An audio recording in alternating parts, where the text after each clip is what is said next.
جو حالات چل رہے ہیں، جن حالات سے مسلمان دو چار ہیں، قوم و ملت کو مشکل پریشانی ہے، ملک اور وطن کے اندر جو حالات چل رہے ہیں اس کے تعلق سے کچھ نہ کچھ باتیں رکھی جاتی ہیں۔ اسی پس منظر میں بھی چند باتیں آج آپ کے سامنے رکھوں گا، لیکن میری جو بات ہوگی تقریر کا اصل موضوع ہوگا کہ وہ کیا کام ہے جو ہم کو کرنا ہوگا ان حالات میں، جن حالات اور جس دور سے ہم لوگ گزر رہے ہیں۔ یاد رکھیں، پہلے یہ بات تو میں واضح کر دوں اور یہ بات کو میں آپ کے سامنے کلیئر کر دوں، وہ یہ ہے کہ امت مسلمہ پہ ایسے حالات کوئی نئے نہیں ہیں، یہ ہر دور میں رہے۔ یاد رکھیں، نبی اکرم صلی اللہ علیہ وسلم کا زمانہ لے لیجئے، وہ دور آپ دیکھیں گے وہاں مسلمانوں کو تکلیفیں ہیں مشرکین مکہ کی طرف سے۔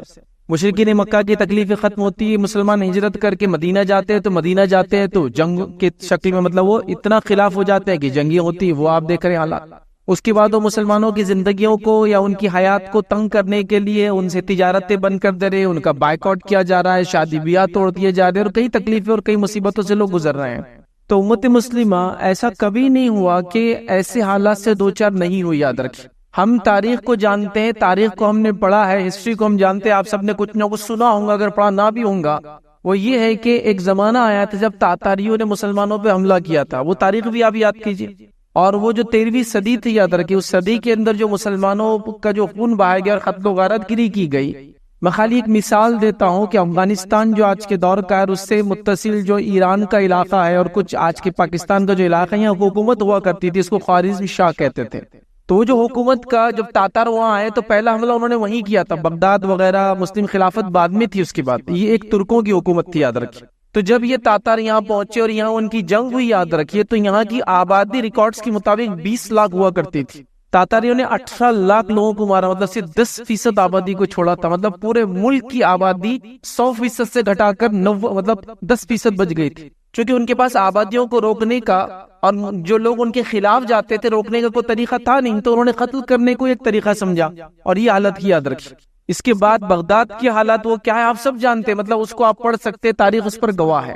تو امت مسلمہ کے ساتھ ایسا کبھی نہیں ہوا کہ ایسے حالات نہیں رہے، مطلب ہر دور میں جس نے بھی حق بولا، امت مسلمہ ظاہر سی بات ہے ہم محمد صلی اللہ علیہ وسلم کی امت تھی، لیکن اس سے پہلے بھی عیسیٰ علیہ السلام کی امتی جو تھے، یحییٰ علیہ السلام کی امتی، زکریا علیہ السلام کی امتی، دیگر جتنی قومیں یاد رکھیے دنیا میں آئی، ان کے ساتھ حالات آئے ہیں، یاد رکھیے۔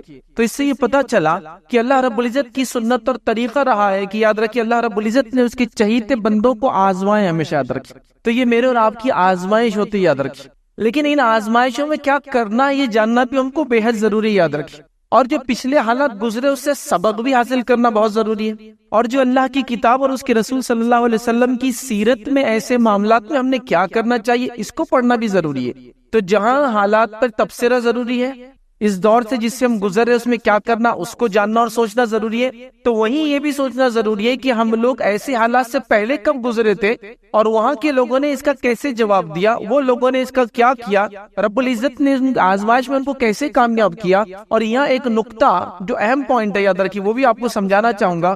ایک چیز کو ہمیشہ یاد رکھیے، ایک آدمی بیماری میں مبتلا ہے جو کہ اللہ کا عذاب ہے، اور ایک آدمی بیماری میں مبتلا وہ بھی بیمار ہے لیکن وہ اللہ کی آزمائش ہے۔ اب سوال یہ کہ آپ فرق کیسے کریں گے کہ یہ بیماری آزمائش ہے اور یہ بیماری عذاب ہے۔ قومیں ہلاک کی جاتی جنگوں کے ذریعے، اللہ تعالیٰ نے پہلے بھی کیا، نافرمان قومیں بھی ہلاک ہوئی جنگوں کے اندر، اور فرمانبردار لوگ بھی شہید ہوئے جنگوں کے اندر۔ اب آپ ڈیفرنس کیسے کریں گے، فرق کیسے کریں گے کہ یہ جو ہے حق پر تھے اور یہ جو باطل تھے، یہ عذاب تھا اور یہ یاد رکھیے اللہ کی آزمائش تھی۔ تو یاد رکھیے میری اس بات کو، یہ اصولی بات ہے، جب کوئی اللہ کا بندہ یا کوئی قوم، کوئی ملت، کوئی شہر، کوئی ملک اللہ کی اطاعت اور اس کی فرمانبرداری کرتے ہیں، اور اس اطاعت اور فرمانبرداری کے کرنے میں جو ان کو تکلیفیں، مصیبت، دکھ، بیماریاں آتی ہے، یہ اللہ رب العزت کی طرف سے آزمائش ہوتی ہے، یاد رکھیں۔ اور جب کوئی قوم، کوئی فرد، کوئی ملت، کوئی ملک اللہ کے دین کو چھوڑ دیتا ہے، اس کی نافرمانیاں کی جاتی ہے، تو یہ اللہ رب العزت جب اس قوم کو پھر تکلیف دیتا ہے تو وہ عذاب ہوتا ہے، یاد رکھیں۔ تو یہ نقطہ بھی ہمیشہ ہمارے ذہن میں ہو کہ جس دور سے ہم گزر رہے ہیں، جس وقت سے ہم گزر رہے ہیں، جن حالات سے ہم گزر رہے ہیں، یہ ہم پر کیا ہے؟ کیا یہ اللہ رب العزت کا عذاب ہے؟ کیا اللہ رب العزت کی طرف سے آزمائش ہے؟ ورنہ کہ ایسا نہ ہو کہ دیگر قومیں، دوسری قوموں کے کچھ واقعات قرآن میں موجود ہے، جیسا کہ ایک قوم نے عاد اور سمود نے بادلوں کو دیکھا اور ہواؤں کو دیکھا، تو انہوں نے کیا سوچا معلوم ہم کو؟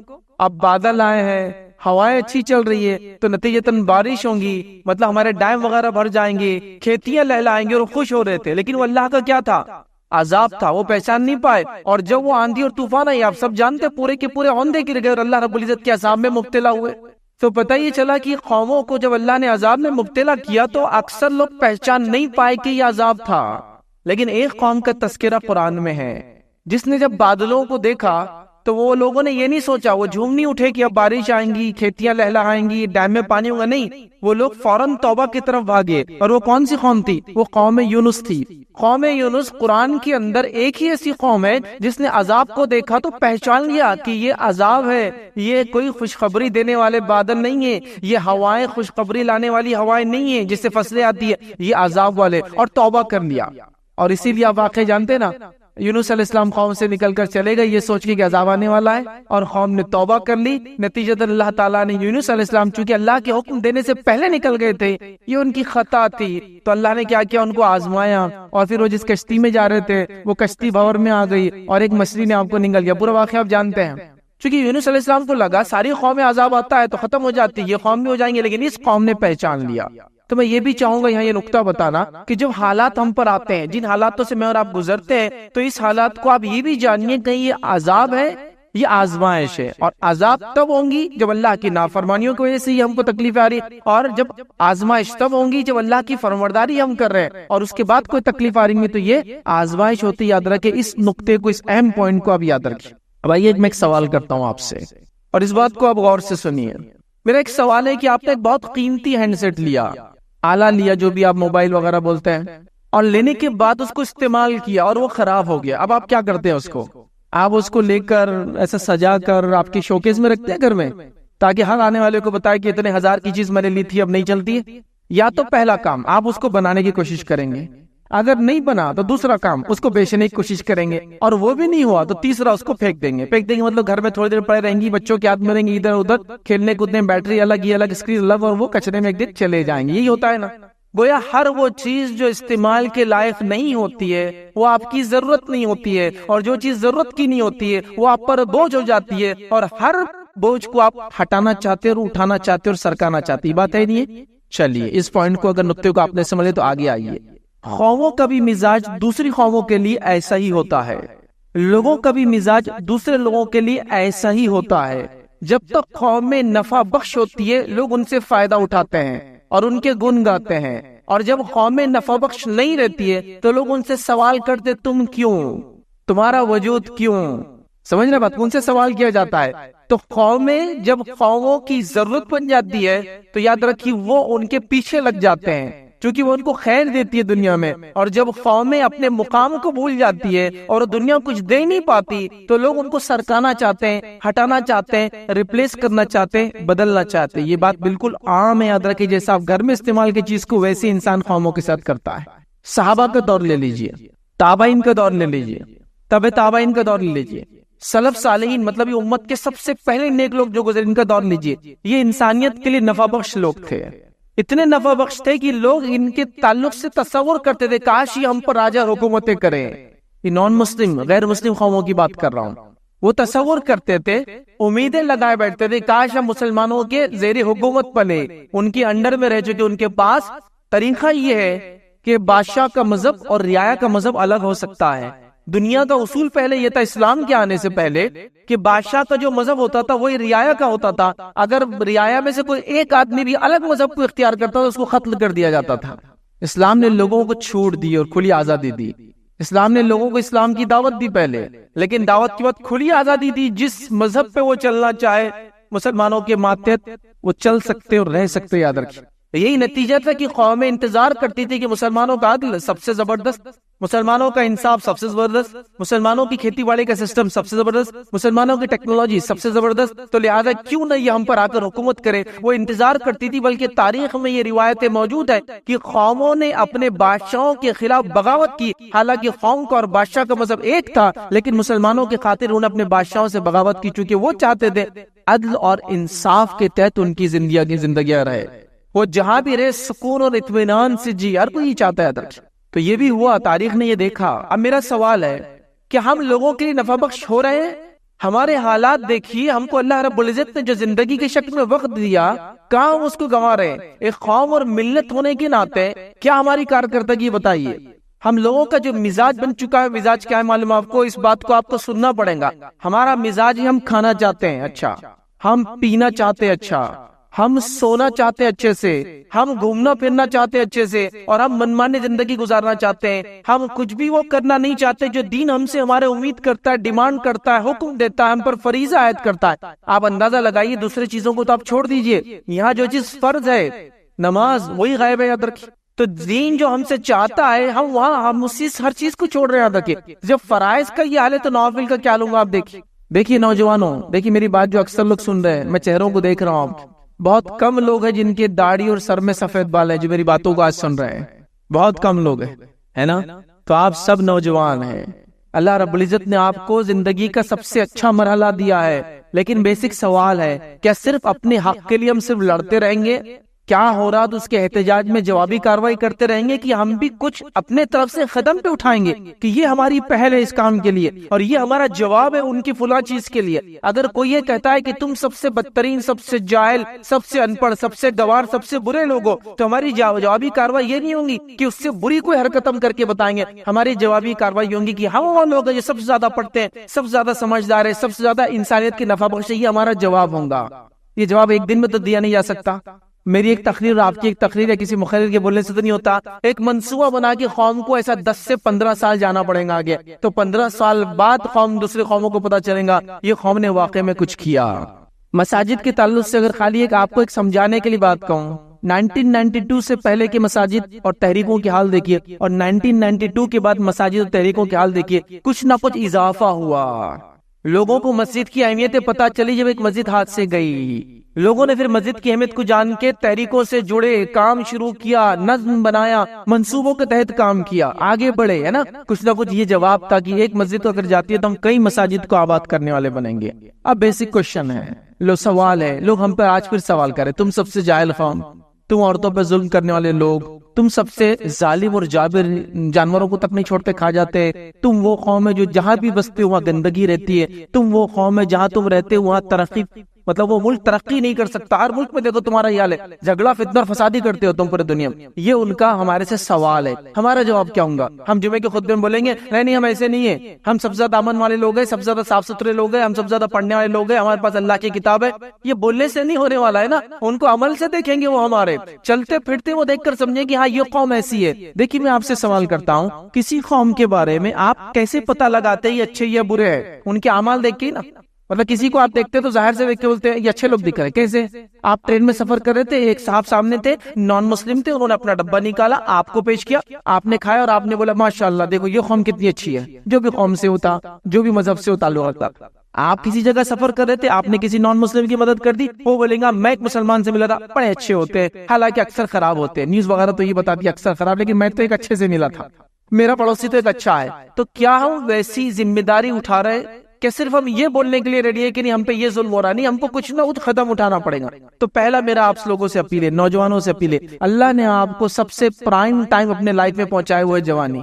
یہ جوانی اتنی اہم مرحلہ ہے کہ اس کے بارے میں نبی اکرم صلی اللہ علیہ وسلم فرماتے ہیں پورا سوال اللہ تعالیٰ کرنے والا روز قیامت کہ جوانی کہاں لگائی. حالانکہ اس سے پہلے ایک سوال ہونے والا زندگی کہاں لگائی، لیکن ایک دوسرا سوال ہے جوانی کہاں لگائی. تو پتا چلا جوانی زندگی کا بہت اہم مرحلہ ہے، اس لیے پورا ایک سوال اللہ رب العزت اس بندے سے پوچھنے والا ہے. اور حدیث کے الفاظ ہے بندے کے قدم اللہ کے سامنے جم جائیں گے جب تک 4 سوالات، ایک روایت میں 5 سوالات کے الفاظ ہے، وہ جواب نہ دے دے. اور یہ اللہ خود اس سے کرے گا، پرسنل 1 to 1 ہو رہا ہے. تو یہ سوال کے جواب میں زندگی کہاں لگائی پہلا سوال. دوسرا سوال جوانی کہاں لگائی، سمجھ رہا؟ مال کہاں سے کمایا، مال کہاں خرچ کیا، علم کتنا حاصل کیا اور کتنا عمل کیا. یہ 5 ہے، ایک روایت میں 4 ہے، چاروں میں الفاظ ہی ہے. زندگی کہاں لگائی، جوانی کہاں لگائی، مال کہاں سے کمایا، کہاں خرچ کیا، اور علم کتنا حاصل اور کتنا اس پہ عمل کیا. تو جوانی کہاں لگائی ایک پورا سوال ہے. وقت کی اہمیت پتہ چلی، آپ کی عمر کی اہمیت پتہ چلی آپ کو، جوانی کی، نوجوانی کی اہمیت بڑی اہم ہے، یاد رکھیں. دوسرا اللہ رب العزت کے پاس اس کے فرشتے جب بندے کی موت کے وقت آتے تو وہ بھی کچھ گزارش کرتا ہے اللہ سے. وہ گزارش یہ ہوتی ہے کہ اللہ مجھے دنیا میں واپس جانے کی مہلت دی جائے. اللہ فرماتا ہے قرآن میں سورہ مومنون سورہ نمبر 23 آیت نمبر 99 اور 100 99 میں اللہ فرماتا ہے حتی اذا جاء احدهم الموت قال رب ارجعون. جب کسی کی موت کا وقت قریب آتا ہے تو جو فرشتے اس کو لینے آتے ہیں ان سے کہتا ہے اے فرشتوں اللہ سے گزارش کرو مجھے دنیا میں واپس لوٹنے کا موقع دیا جائے. لعلی عمل صالح فیما ترک، تاکہ دنیا میں جو نیکیاں جو کرنا چاہیے تھے جو میں چھوڑ آیا ہوں میں کر لوں. کلا، اللہ تعالیٰ کی طرف سے جو ہوا تھا ہرگز نہیں. انہا کلمۃ هو قائلها، یہ تو ایک جملہ تھا جس کا تو دنیا میں عادی تھا، اگلی بار، کل کل. وَمِن وَرَائِهِمْ بَرْزَخٌ إِلَىٰ يَوْمِ يُبْعَثُونَ، اور ان کی اور دوبارہ اٹھائے جانے کے بیچ میں قیامت تک ایک آڑ ہے. تو مرنے والا بھی وقت کی گزارش کرنے والا ہے. تو سب سے پہلے مسلمانوں کو وقت کی اہمیت کو پہچاننا ہے، اور وقت کی اہمیت کو پہچان کے وہ صحیح کام کرنا ہے، وہ صحیح قدم اٹھانا ہے جو قدم آنے والا ہمارا مستقبل بننے والا. یاد رکھیں، یقین اللہ کی مدد ہمارے ساتھ ہے، اللہ کو ماننے والے لوگ سب کچھ ہے، لیکن ہم نے دیکھا اللہ کی سنت اور طریقہ ہے، قوموں کو وہ یوں ہی مدد نہیں کرتا، اس کی مدد بھی آتی ہے تو ایک طریقے کی وجہ سے آتی ہے اور ایک طریقے سے آتی ہے. جب آپ اس کے چہیتے بنیں گے تو وہ آپ کی مدد کریں گا. آپ سمجھ رہے ہیں نا؟ تو یہ اصل چیز ہے. تو ہم اگر صرف اللہ کی مدد کی بات کر رہے ہیں، کیسے حاصل کیا جائے طریقہ بھول جا رہے ہیں، تو کیسے حاصل ہوں گی بتائیے.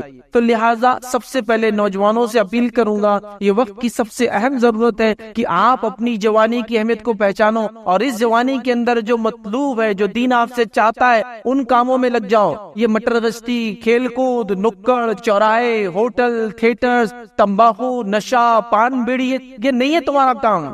کھانے پینے کے لیے ہم پیدا نہیں کیے گئے دنیا کے اندر، ہم جو ہے جینے کے لیے کھاتے پیتے، کھانے کے لیے جیتے نہیں ہیں ہم لوگ. یہ مقصد نہیں ہمارا. کپڑے ہم پہنتے ہیں لیکن یہ کپڑے پہننے کے لیے ہم پیدا نہیں کیے گئے. ہم لوگ شادی بیاہ کرتے، دنیا میں زندگی گزارتے، اٹھتے بیٹھتے ہیں، اس کے لیے پیدا نہیں کیے گئے. ہم اللہ کی عبادت کے لیے پیدا کیے گئے. تو وہ کرو نا، وہ اصل چیز ہے. اور جس عمر سے آپ گزر رہے، جوانی یہ سب سے اہم فیز ہے لائف کا، زندگی کا. اس کا فائدہ اٹھاؤ. سب سے پہلا کام یہ کرو، وقت کی اہمیت کو پہچانو.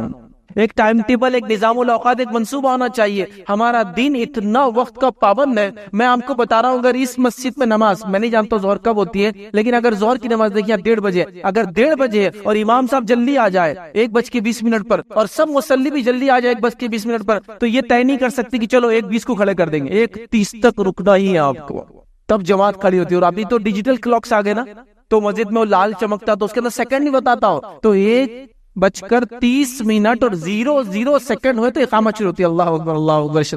یہ ہو رہا ہے. اتنی وقت کی پابندی اس دین میں ہے. تو نماز کیا ہے وقت، روزے کا ایک وقت ہے، شروع ہوتا ہے اور ختم ہوتا ہے. کبھی بھی شروع کر سکتے. کبھی گرمی تھی تو روزہ ابھی نہیں رکھیں گے، چلو بارش میں رکھ لیں گے، نہیں ہو سکتا ہے.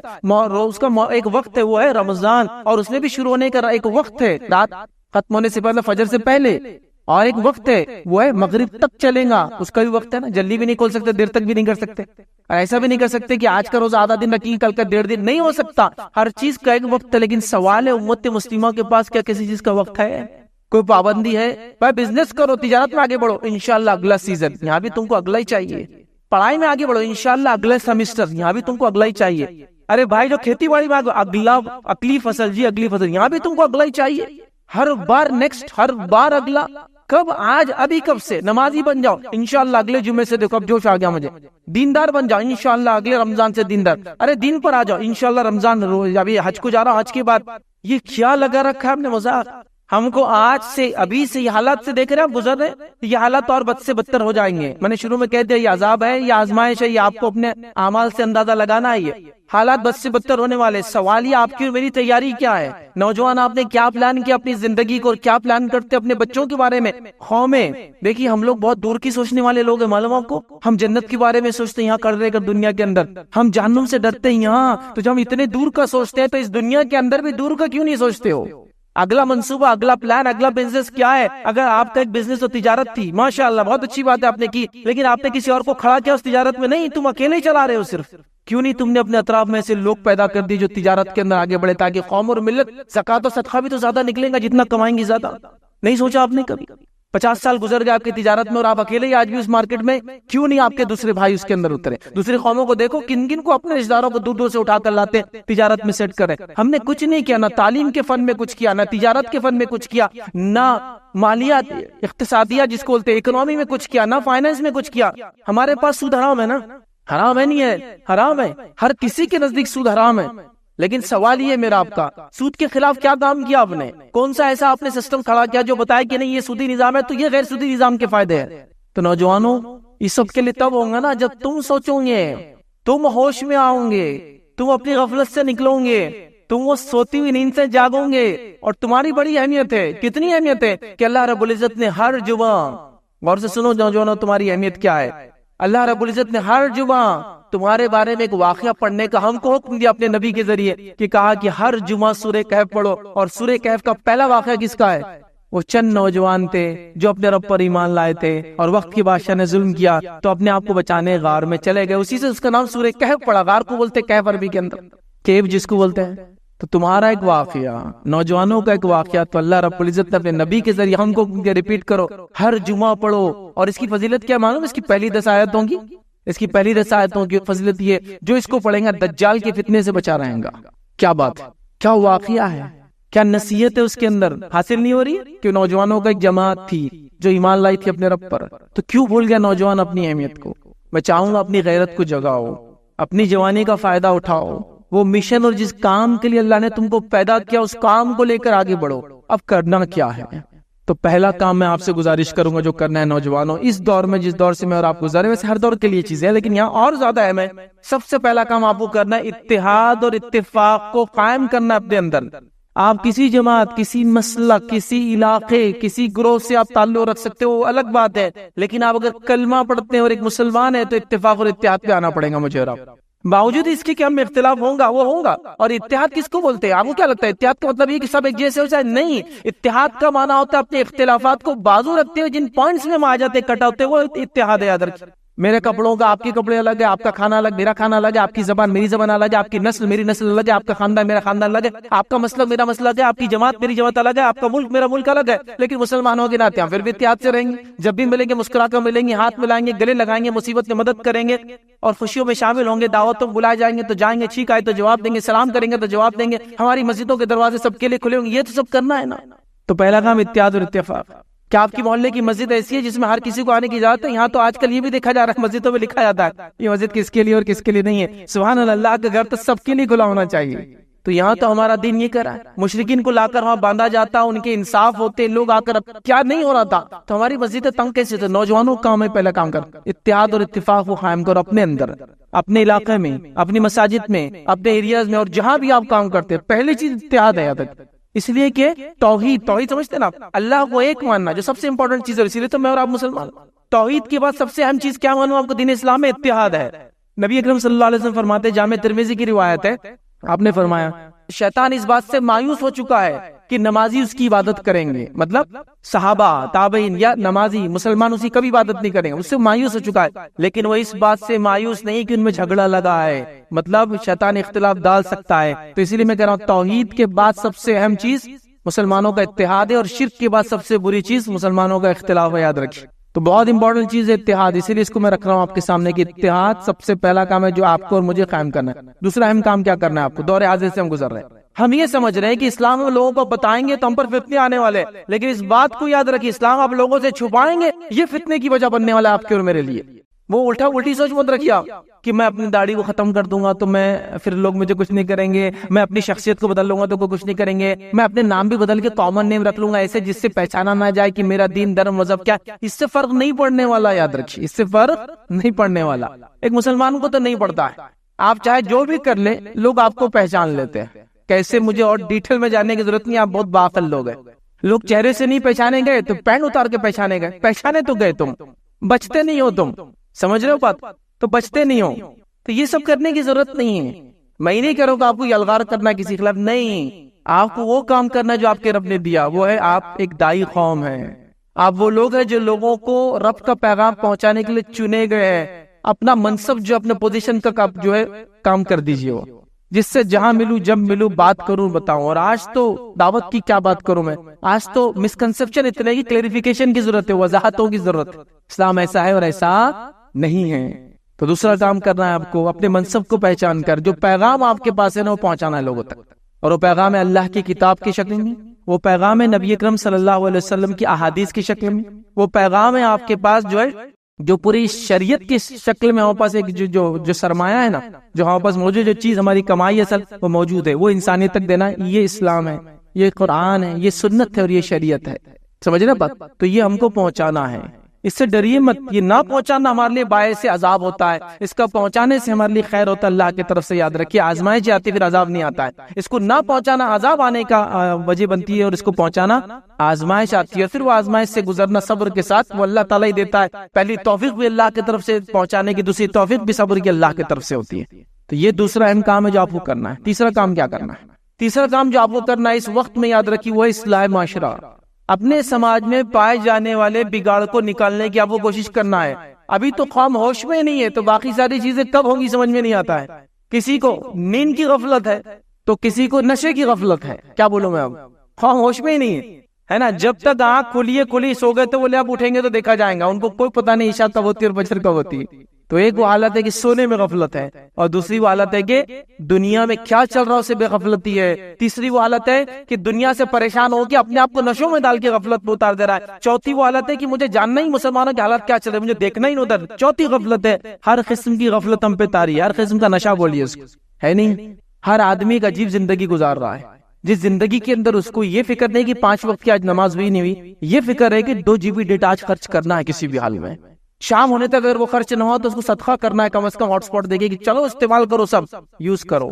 یہ سوچ نہیں ہو رہی کہ زندگی کا ایک دن آج جا رہا ہے. اس دن 5 وقت کی نمازیں مجھ پر فرض تھی, تلاوت قرآن مجھ پر تھی ذمہ داری, اچھائی کا حکم دینا میری ذمہ داری تھی, برائی سے روکنا میری ذمہ داری تھی, اس کے علاوہ حلال روزی کمانا میری ذمہ داری تھی, علم حاصل کرنا میری ذمہ داری تھی, قوم اور ملت اور امت اور انسان تو کچھ دینا میری ذمہ. وہ سب چھوڑ کر آپ کہاں لگے ہوئے, کس غفلت میں آپ؟ یہ ہو رہا ہی نہیں ہو رہا ہے. رات گئے تک آپ اس میں لگے, دن میں اس میں لگی, آپ برباد کرے تو ہوش میں آؤ سب سے پہلے.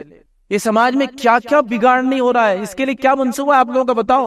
یہ بولا جا رہا ہے نوجوان بگڑ جا رہے ہیں, تو سوال یہ نوجوانوں تم کیوں نہیں اس کے لیے اٹھ رہے ہو؟ جب نوجوانوں بگاڑے تو نوجوان اس کے لیے کام کے لیے اٹھیں گے. میرے ایسا آدمی بزرگ لوگ تو بولیں گے بھائی, لیکن نوجوان خود اس کے لیے اٹھیں گے کہ یہ کام کو نہیں کرنا ہے, یہ کام غلط ہے. تو تیسرا کام آپ کو جو کرنا ہے وہ ہے اصلاح معاشرہ.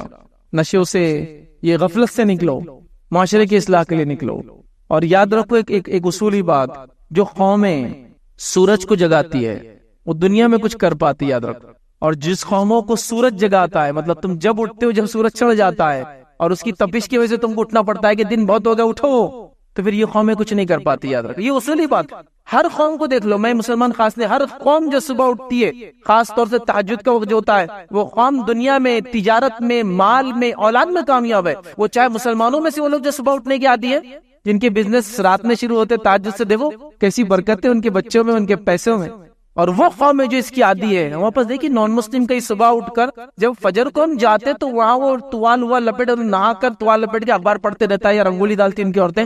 اب دن ہو گیا ان کا چالو, اور میرا اور آپ کا دن کب ہو رہا ہے؟ وہ سورج اٹھاتا ہے ہم کو آگے کی اٹھنا ہے, تم کو نہیں چلیں گا. یہ اصلاح معاشرہ کے لیے کھڑے ہونا پڑے گا. آپ چوتھا اہم کام جو آپ کو کرنا ہے, اپنی بات کے خاتمے کی طرف جا رہا ہوں میں, چوتھا اہم کام جو آپ کو کرنا ہے کیا ہے معلوم آپ کو؟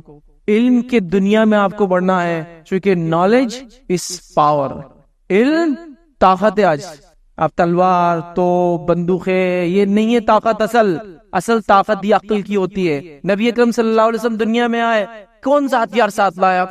اللہ نے کون سے ہتھیار کی ٹیکنالوجی آپ کو دی نازل کر کے کہ اس کو ایسا بتانا ہے؟ صحابہ کے پاس کون سا نیا ہتھیار تھا جو زمانے موجود نہیں تھا, جو انہوں نے قوموں پہ حکومت کی؟ نہیں, ان کے پاس علم تھا. اور اللہ کے رسول کا معجزہ قرآن تھا, جو کتاب ہے. کتاب نالج, یہ چیز کس چیز کی طرف اشارہ کر رہی ہے؟ نالج, علم طاقت ہے. یہ اصل طاقت ہے, یاد رکھیے.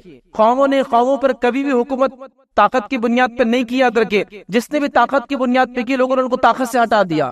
سمجھ رہے بات؟ لیکن قومیں جب علم کی بنیاد پر دوسروں کو دیتی ہے علم, تو لوگ اس کے گرویدہ ہو جاتے, غلام بن جاتے اس کے. کیا آپ نے علم نہیں دیا لوگوں کو؟ کیا آپ دنیا کی ضرورت نہیں بن بیٹھے تھے؟ بیٹھے تھے نا آپ اس ملک کے عزیز میں دیکھ لیجئے, کیوں آپ اس ملک میں بلائے گئے تھے؟ آپ خود تو نہیں آئے تھے اس ملک کے اندر, ہے نا. جو حکمران یہاں آئے مسلمانوں کے, ٹھیک ہے, ہندوستان ایک بڑا ملک تھا اس زمانے میں, وہ بھی اسی کا حصہ ہوا کرتے تھے جہاں سے آ رہے تھے وہ, ٹھیک ہے. تو لہٰذا جب آئے تو لوگ بلا رہے تھے کہ آپ آئیے, چونکہ آپ کے ماتحت, آپ کے عدل, آپ کے انصاف کے تحت ہم جینا چاہتے ہیں. اور آج آپ سے کہا جا رہا ہے کہ آپ یہاں کیوں, آپ کو موقع ملا تھا, گئے کیوں نہیں اب تک اب آپ کیوں رہ رہے ہیں؟ اب بتاؤ آپ یہاں کے ہے کہ نہیں ہے؟ یہاں تمہارے ماں باپ تھے کیا؟ تمہاری پیدائش یہاں کی تھی کیا؟ تمہارے فلاں چیز, یہ آپ سے پوچھا جا رہا ہے. جب قوموں کی ضرورت بن جاتی ہے نا, تو لوگ اس کو الگ نظر سے دیکھتے ہیں. ایجوکیشن, میں مثال دیتا ہوں آپ کو, مثال اگر سمجھ میں آ گئی تو اچھی بات ہے. کرناٹک میں ایک ایشو ہوا تھا, ایشو میں نہیں جاتے ہیں, لیکن اسی ایشو کے دوران, اسی واقعے میں ایک سکھ لڑکی تھی جو اپنے سر کو ڈھانک کے آتی ہے. ان میں بھی ایک گروہ ہوتا ہے جو سر کو ڈھانکتا ہے, مکمل طور سے بالوں کو چھپاتا ہے. اس خاتون نے وہ پہن کر وہ ایک کالج میں چلے گئی. نتیجہ یہ ہوا کہ جیسا وہ حجاب کا ایشو چل رہا تھا, اس کو بھی کہا گیا کہ تم نہیں آؤں گی.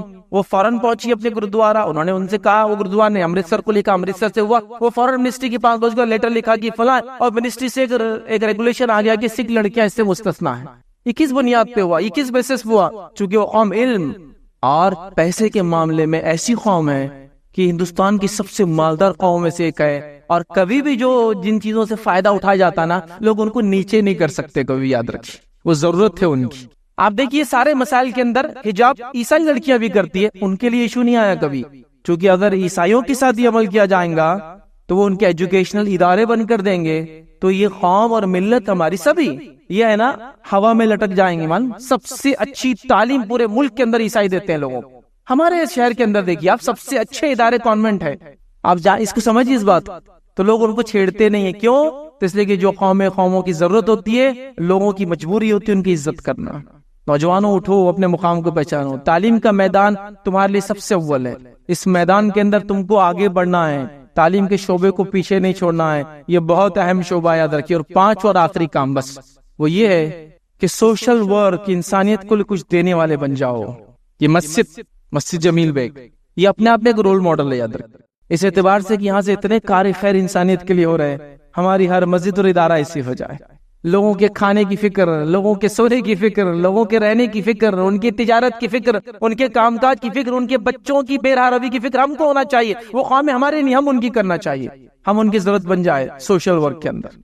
خدمت خلق یہ نبی اکرم صلی اللہ علیہ وسلم کی سنت, خدمت خلق یہ انبیاء کی سنت ہے. موسیٰ علیہ السلام ایک فریڈم فائٹر تھے, انہوں نے آزادی دلائی ایک طرح سے. وہ نبی بھی تھے لیکن یہ بھی کام کیا. آپ دیکھیں ان کی زندگی. یوسف علیہ السلام کو آپ مثال لے لیجئے, کس طرح سے انہوں نے لوگوں کی مدد کی اپنی قوم کی. تو ہر نبی نے سوشل ورک بہت کیا. یاد رکھیں, تو نتیجتاً یاد رکھیے لوگ ان کو آج تک یاد کرتے ہیں. نبی اکرم صلی اللہ علیہ وسلم نے بہت کچھ کیا انسانیت کے لیے. لہٰذا سوشل ورک میں آگے بڑھیے. قوموں کے لیے کیا کر سکتے ہو ان کی ضرورت بنو وہ کر کے. وہ تم کو بوجھ نہیں, تم کو دینے والا سمجھے. ان کو لگے کہ یہ اوپر والا ہاتھ ہے, اور کبھی بھی حدیث میں آتا اوپر والا ہاتھ نیچے والے ہاتھ سے خیر ہے. تم ان اوپر والا ہاتھ بنو. یہ 5 کام تھے میں نے جو چاہتا تھا اس دور حاضر سے, جو جس حالات سے ہم گزرے کرنا ہے. یہ اگر 5 کام انشاءاللہ ہم ذہن میں رکھیں گے, اس کو کرنے کی کوشش کریں گے, نتیجہ ایک دن میں نہیں آنے والا. میں نے پہلے ہی کہا شروع, نتیجے کے لیے ایک 10-20 سال چاہیے. تو جیسا بگاڑ آیا نا کئی سالوں میں, اچھائی بھی ویسی ہوتی دھیرے دھیرے آتی ہے, لیکن شروعات تو کہیں نہ کہیں سے ہو. ایک سوچ اور سمجھ لے کہ ہم کم از کم اٹھے تو صحیح کہ کچھ کرنا ہے. ایک بار انشاءاللہ اٹھ جائیں گے, ہم اپنے مقام کو پہچان لیں گے, تو کچھ نہ کچھ کر پائیں گے. یاد رکھیے بہت سارے نوجوان میری بات کو سن رہے ہیں, سوشل میڈیا یوز کرتے ہیں. وہ سوشل میڈیا کے شیر مت بنو, اور ٹک ٹاک کے شیر چھوڑ دو. میاں بھائی کے بہت قصے چل رہے ہیں وہاں. ریئل میں اس زمین کے اوپر رہ کر کیا کر سکتے ہو نا, ایک چھوٹا سا کام ہی سے ایک گلاس پانی پلانا, وہ تو بھی کر دو. یہ نمونہ ہے تمہارا.